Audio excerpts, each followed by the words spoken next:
how we've always done it, because that's how we were taught. It was our childhood bubble baths and our parents' perfumes that filled up our homes. Being clean meant smelling good. And yet, we've bathed in rainwater and in lakes, and have done the best we could with what nature had to offer. Nature has taught us how to clean our homes, wash our bodies, and dry our clothes. By its scents, its colors, and its splendor. It has always surprised us, but mostly taught us.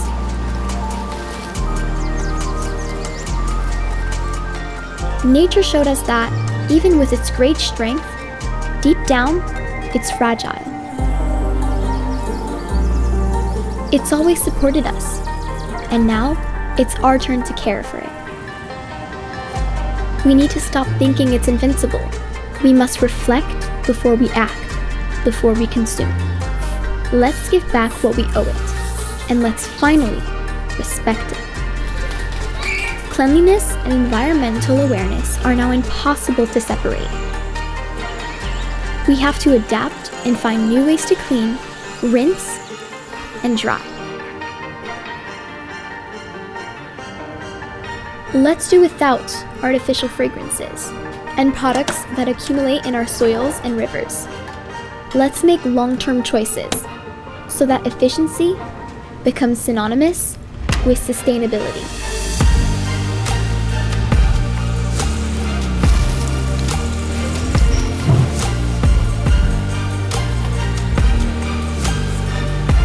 Let's decide that, from now on, being clean means leaving the smallest footprint possible. It's time we all move in the same direction. Because together is the only way we can redefine the notion of clean.